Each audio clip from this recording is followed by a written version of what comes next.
एक एवरेज लड़का, 3 जीनियस बहन और माँ की आखिरी ख्वाहिश, यू की अनोखी कहानी।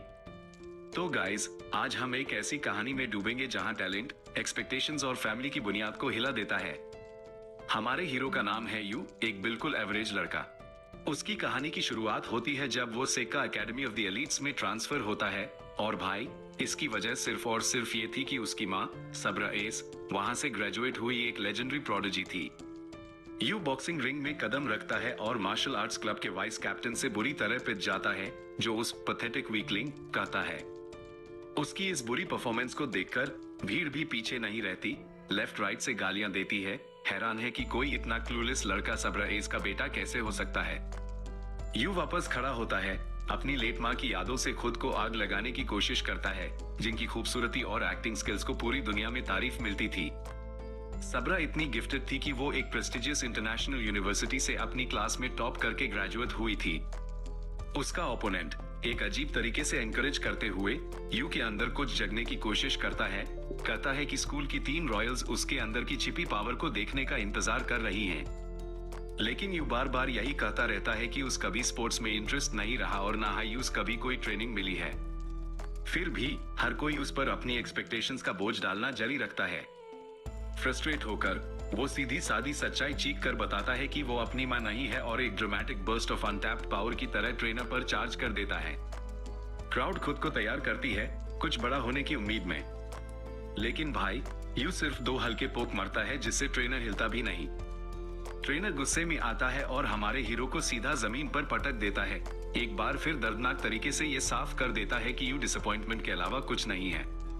हर कोई जिसने उस पर अपनी उम्मीदें लगाई थी, उन्हें ठंडी कठोर हकीकत का झटका लगता है। लेकिन ये यू के लिए कुछ नया नहीं है।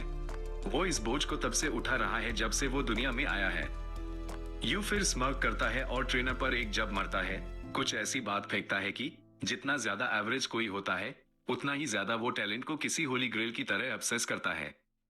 एक पाल के लिए ट्रेनर को यू की एग में एक अजीब सी चमक दिखती है, एक जानी पहचानी इंटेंसिटी जो एक टॉप टियर एक्ट्रेस की नजर को मिरर करती है। यूज रियलाइज होता है कि यू शायद सबरा की स्किल्स को नहीं ले पाया, लेकिन उसकी लुक्स तो यूज मिल ही गई हैं।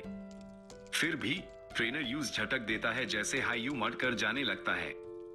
ठीक तभी उसका साइडकिक दौड़ता हुआ आता है, उस याद दिलाता है कि रॉयल्स इज न्यूबी पर हॉक्स की तरह नजर रखे हुए हैं। वो छोटा सा रिमाइंडर आखिरकार यूज डीप एंड में धकेल देता है, और अब वो फैसला करता है कि वो बस उसमें टैलेंट को डंडे से घुसा देगा। अपना हाथ उठाकर एक आखिरी ब्रूटल मूव मरने के लिए जो यू को शेप में लाने के लिए था।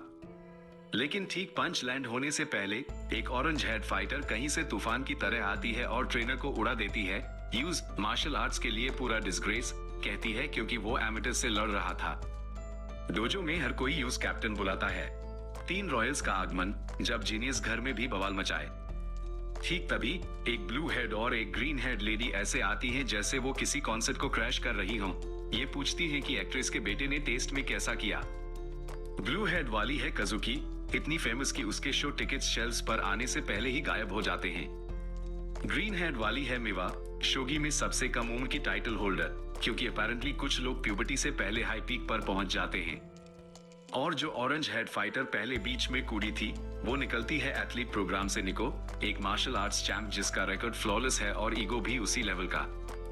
भीड़ चीखने लगती है क्योंकि ये 3 ड्रामा क्वींस और कोई नहीं, स्कूल की सोकॉल 3 रॉयल्स हैं। कजुकी आगे बढ़ती है और पूछती है कि सबरा के बेटे ने टेस्ट में कितना अच्छा किया, इस उम्मीद में कि वो उससे चौथा रॉयल निकल सके। लेकिन ट्रेनर डूड यूज माना कर देता है, लड़के को मीडियोकर नूब कहता है जिसका टैलेंट शायद नेगेटिव में रजिस्टर करता है। 3 हॉट शॉट लेडीज हमारे हीरो को साफ साफ कह देती हैं कि उनके स्कूल में यूएस जैसे किसी की कोई जरूरत नहीं है। यू एक चमकता हुआ पेपर निकलता है और उन्हें कहता है कि उसको कोई फर्क नहीं पड़ता क्योंकि उसने पहले से high general education programme join करने का फैसला कर लिया है। 3 लेडीज को ऐसा लगता है जैसे उन्होंने कोई मिथ सन लिया हो, क्योंकि उनमें से किसी को भी नहीं पता था कि उनके स्कूल में ऐसी कोई चीज भी है। और इससे पहले कि लड़का अपनी बची कुची डिग्निटी के साथ वहां से निकल पाए, उस डोजो साफ करने के लिए घसीट लिया जाता है क्योंकि लूजर्स अपेरेंटली फर्श रगड़ते हैं। शाम तक जब कैप्टन निको और उसकी स्क्वाड अपने ट्रेनिंग सेशन के लिए डोजो में आती है, तो सब ऐसे चीखने लगते हैं जैसे उन्होंने भूत देख लिया हो, क्योंकि जगह एक बार के लिए सच में स्पॉटलेस है। अपेरेंटली ट्रैश ड्वेलर्स ने डोजो को कभी इतना अजीब तरीके से साफ नहीं देखा था। घर वापस जाते वक्त यू चुपचाप सोचता है कि उसने कभी भी खुद को डिसअपॉइंटमेंट होने से इनकार क्यों नहीं किया। जब से वो बच्चा था उस वैसी तारीफ की भूख थी जैसी उसकी माँ को मिलती थी। लेकिन उसे ये समझने में ज्यादा देर नहीं लगी कि जबकि उसकी माँ एक चलती फिरती प्रोडिजी थी, वो सिर्फ एक एवरेज नोबडी था। हर पॉसिबल टैलेंट को ट्राई करते हुए वो धीरे धीरे खुद को अपनी माँ से और दूर धकेलता गया। एक ड्रामा था जिसमें उसकी माँ ने एक हाउसवाइफ का रोल किया था, और भले ही वो उसके कैलिबर के लिए बहुत लो प्रोफाइल था, यू और उसकी माँ दोनों को वो शो बहुत पसंद था। जब उसकी माँ को एक टर्मिनल इलनेस लगी, दोनों ने बात की कि उनके शो का फेवरेट पार्ट वो था जहां हर एपिसोड फैमिली डिनर के साथ खत्म होता था। वो सालों में पहली बार था जब उसकी माँ ने उससे ठीक से खुलकर बात की, और तब यू को आखिरकार रियलाइज होता है कि उसने हमेशा वैसा ही गर्म और खूबसूरत परिवार बनाने का सपना देखा था जैसा शो में था। दुखद बात है कि वो छोटा सा खुशियों का पाल ज्यादा देर नहीं चलता, और लेडी आखिरकार चल बसती है अपने बेटे को एक खुश फैमिली ढूंढने के लिए कहकर। लड़का अपना सारा सामान पैक करता है और हर यूएस चीज की भरपाई करने की उम्मीद में जो उसने और उसकी माँ ने मिस की थी, वो मिको दोनों के घर की तरफ निकलता है। मेंशन के ओनर यूज चाबियां भेजते हैं और एक नोट भी, कहते हैं कि वो जब चाहे अंदर घुस सकता है। जैसे ही वो अंदर कदम रखता है, वो जगह कितनी मैसिव है ये देखकर पूरी तरह थ्रिल हो जाता है। वो सोचने लगता है कि ये मिस्टर मडोनो कौन है, और जैसे ही वो अपना सामान अनपैक करने के लिए बैठता है, निको फुल अटैक मोड में आती है। उसे एक चोर समझकर जो उसके घर में घुस गया है, यूज नॉकआउट करने के लिए बेचैन है। हमारा हीरो एक्सप्लेन करने की कोशिश करता है कि वो नहीं है जो वो सोच रही है, पर वो शाबी लेडी फिसल जाती है और एक सस्ती कॉमेडी के कटसीन की तरह फर्श पर गिर जाती है। यूएस सुनहरे पल का फायदा उठाता है, उस मजाक उड़ाए, कहता है कि कभी कभी प्रोडिजीज भी फर्श पर गिरते हैं, फिर उस पर एक टॉवल फेंकता है जैसे वो चैरिटी कर रहा हो। ठीक तभी मिवर और कजुकी आती हैं और पूछती हैं कि ये लड़का उनके घर में क्या कर रहा है, और निको जल्दी से पॉइंट आउट करती है कि वो साफ साफ एक चोर है। जैसे ही हमारा हीरो ये समझने की कोशिश करता है कि ये रॉयल्स यहाँ क्या कर रहे हैं, उस खुद मिको दोनों का फोन आता है। आदमी पूछता है कि क्या उस जगह मिल गई है और एक्सप्लेन करता है कि उसकी लेट माना सिर्फ उसकी दोस्त थी, बल्कि उसकी बेनिफैक्टर भी थी, इसलिए वो अब यूएस एहसान का बदला चुका रहा है। वो शेडी मिस्टर फिर ऐड करता है कि वो उस बताना भूल गया था कि उसकी 3 बेटियां हैं और लड़के को उनके साथ अच्छे से रहने को कहता है।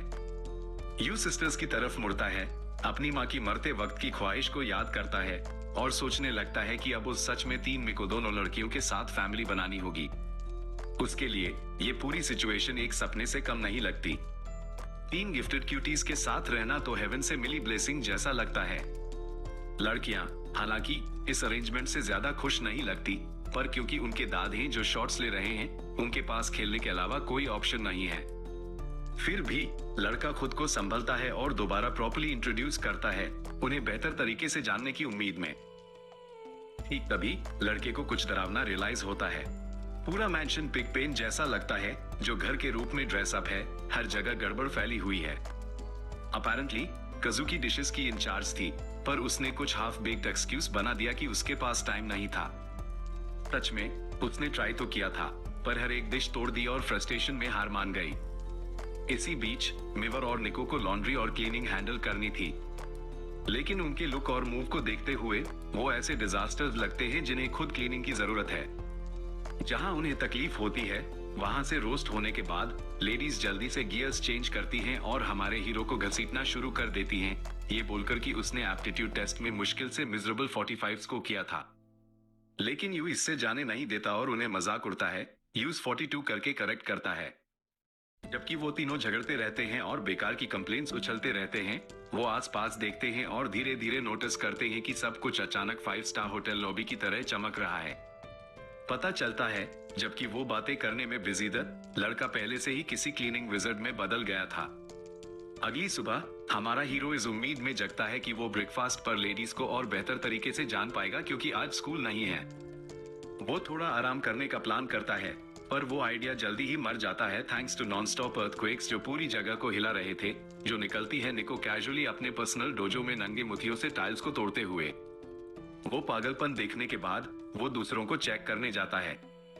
मिवा शोगी खेलने और एआई से बहस करने में बिजी है, जबकि कजुकी ऐसे लगती है जैसे वो ड्रग लैब चला रही हो, रैंडम चीजें ब्लेंडर में फेंक रही है और एक शकी मिल्कशेक बना रही है जो या तो किसी को जहर दे देगा या सीधा मार देगा। जब यू उससे पूछता है कि वो क्या कर रही है, कजुकी यूज मजाक उड़ाए कहती है कि ये उनका मॉर्निंग रूटीन का वर्जन है, ठीक उसी तरह जैसे यूएस जैसे लोगों को अपने दांत ब्रश करने और दूसरी बेसिक चीजें करने की जरूरत होती है। यू जब एक 7 दिन का सुझाव देता है तो सबसे बड़ी मिको दोनों बेटी उस घर संभालने को कहती है क्योंकि वो सब पैक्ड शेड्यूल्स और रिहर्सल्स के साथ बाहर होंगे। फिर वो मिया की तरफ मुड़ता है उस ब्रेकफास्ट के लिए इनवाइट करने के लिए, पर वो पहले से हाई जूस पी रही होती है, शायद अपने दिमाग को रिक्वायर्ड शुगर से फ्यूल कर रही होती है। टूटा हुआ फील करते हुए प्रोडिजी से भरे घर में नॉन प्रोडिजी किचन की तरफ चलता है, ये सोचकर कि ये बिल्कुल वैसा ही है जैसा उसकी माँ के साथ होता था, जो सिर्फ अपने लिए खाना बनाती थी, ये साबित करते हुए कि प्रोडिजीज कितने सेल्फ सेंटर्ड हो सकते हैं। वो सोचता है कि वो अपनी फैमिली से कनेक्ट होने में कैसे फेल हो गया, फिर भी पता नहीं कैसे उसने अजनबियों के साथ ये सब करने का सोचा। ठीक जब वो ब्रेकफास्ट एंजॉय करने के लिए बैठता है, निको अंदर आती है। भले ही वो साफ साफ सारा नीटली बेक्ड फूड खाना चाहती है, वो खुद को कंट्रोल करती है और दावा करती है कि ये उसके लिए अनबैलेंस्ड मील है। यू टेम्पटिंग करने के लिए खाने को चाटना शुरू करता है, पर वो जोर से कार्बोहाइड्रेट्स और लिपिड्स की एक्सेसिव मात्रा के बारे में कंप्लेन करती है और एड करती है कि उस अभी भी कम से कम 20 ग्राम प्रोटीन और विटामिन बी चाहिए। यू को ये रिडिकुलस लगता है कि किसी को खाने से पहले न्यूट्रिएंट्स कैलकुलेट करने पड़ते हैं। मिको एक्सप्लेन करती है कि उसके लिए सही खाना ट्रेनिंग जितना है इम्पोर्टेंट है। जैसे ही लड़कियां निकलने के लिए तैयार होती हैं, उस याद आता है कि उसकी माँ कैसे अलग अलग डाइट प्लान्स फॉलो करती थी depending on the type of shoot she had. जब लेडीज जल्दी में गेट की तरफ दौड़ती हैं, वो अचानक उनके पीछे दिखता है और कहता है कि वो कुछ भूल गई है, जो तुरंत उनकी रीढ़ में सर्दी डाल देता है और वो घबराहट में सब कुछ चेक करना शुरू कर देती हैं, इस बात पर बहस करते हुए कि क्या मिसिंग है। लेकिन उसका मतलब सिर्फ उन्हें गुड डे विश करना था। भले ही उन्हें ये अननेसेसरी लगता है, लड़कियां प्रैक्टिस जाते वक्त ब्लश करती हैं और पता नहीं कैसे थोड़ा खुश भी महसूस करती हैं। इसी बीच यू डिशेस करने लगता है और उसके बीच में ही यूज शेडी मिस्टर मडोनो का कॉल आता है। आदमी यूज इन्फॉर्म करता है कि वो अपनी रिस्पॉन्सिबिलिटीज की वजह से ज्यादा आसपास नहीं रहेगा, जिससे बेसिकली यू 3 लड़कियों के साथ अकेला फंस जाता है। वो अंकल फिर उससे एक फेवर मांगते हैं, कहते हैं कि उस अपनी बेटियों को सपोर्ट करना चाहिए क्योंकि वो जल्दी ही अपनी मुश्किलों का सामना करेंगी। उनके अकॉर्डिंग बस उनके लिए वहां रहना ही उन्हें खुलने में मदद करने के लिए काफी होगा। उसका future father in law detail में बताता है कि हर एक।